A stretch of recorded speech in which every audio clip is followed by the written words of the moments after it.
Next is James Hurd, a fellow from the College of Arts and Sciences.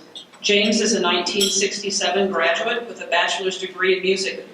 He received a master's in organ performance from American Conservatory of Music and a doctorate in organ performance from the University of Southern California. As a student, James served as president of both Sagamore and Kappa Alpha Psi fraternity. He was a member of the Washburn Singers and Washburn Symphony. James said this about his time at Washburn.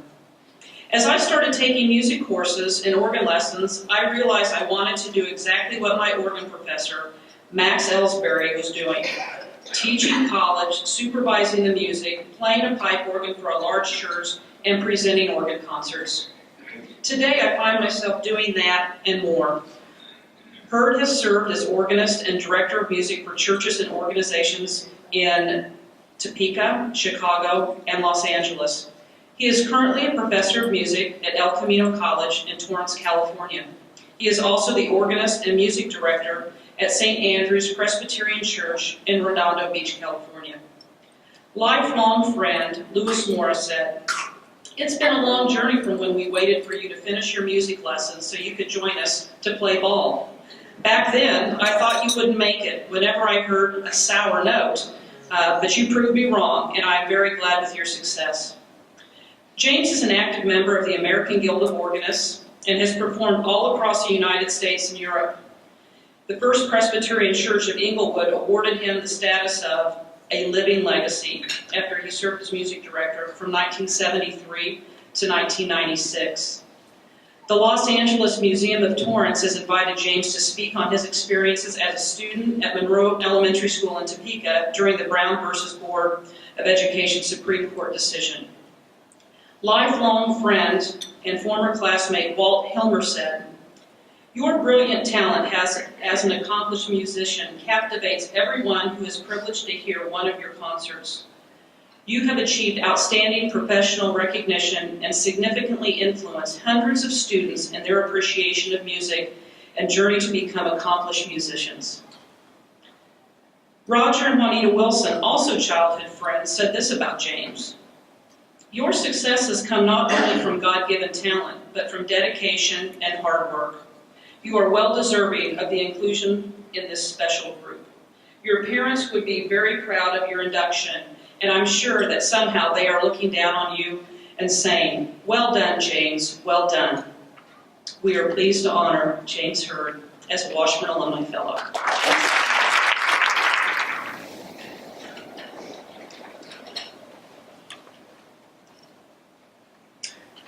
Good afternoon, and my congratulations to the other fellows that are being recognized this afternoon as well.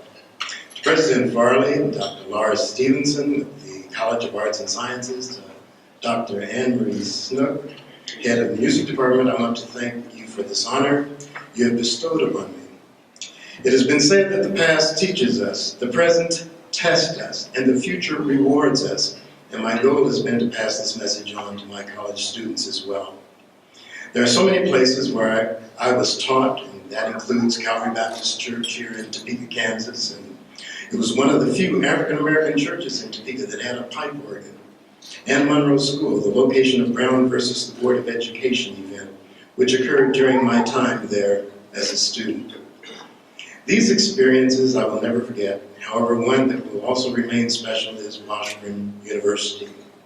When I left Topeka to study in Chicago and at USC in Los Angeles, several of my Washburn professors, Max Ellsbury, Floyd Hurd, contacted me to see how I was doing. Even the head of music department, Everett Fetter, contacted me to see if I felt Washburn had properly prepared me for graduate study. I assured him Washburn did a fine job, and I was very comfortable. Washburn invited me to give a guest organ recital on one of my trips back to Topeka, and then hosted a very special reception afterwards. This and so many other acts of kindness have been memorable to me. My organ studies were with Professor Max Ellsbury, who was a fine role model. One day I said to myself, I want to do exactly what he is doing, teaching college classes, teaching organ students, serving as the organist of a church with a grand pipe organ, and being requested to concertize in the United States and in Europe on the organ. I'm living my dream and have never been happier. When asked how Washburn impacted my life, it was difficult for me to know where to start. But then something unusual happened several weeks ago. I had made arrangements to attend Washburn's 150th anniversary, but I received a notification from my church that one of the members had passed, and the family was requesting that I play the service. When I checked my calendar, I noticed I had already committed to being in Topeka for the Washburn celebration and would not be able to play for the service. I would like to say this is the end of the story, but it is not. When I discovered who the deceased was, I was very sorry I was not available to play that service. The deceased was Jack Kinney, a graduate of Washburn University, and he and I would gather on the church patio during the coffee hour and relive our experiences at Washburn University. It was almost like being back on campus as we discussed buildings and professors and his fraternity. Our link to Washburn caused us to be fast friends. There are a number of UCLA graduates as well as graduates from my grad school, USC, in the church, but there was this special bonding between the two of us. Even though Jack and I were not at Washburn at the same time, there was just a strong connection. His wife, who is also from Kansas, just asked me this past Sunday if I would give the university the message of his passing on my trip back here. I would like to close with information from one of my lectures regarding a concerto, of all things. One of the videos that I show in my classes is of a young lady playing a violin concerto backed by this orchestra. She is playing her heart out, displaying virtuoso skills and unbelievable talent. She reaches the end of the piece and the audience burst into a well-deserved applause as soon as her violin bow lifts off the strings. She naturally bows to the audience, but soon heads off to shake the hand of the conductor, the concert master, the head of the second violin section. And soon I ask the students, why is she shaking all of these people's hands and not continuing to bow and acknowledge the applause of the audience?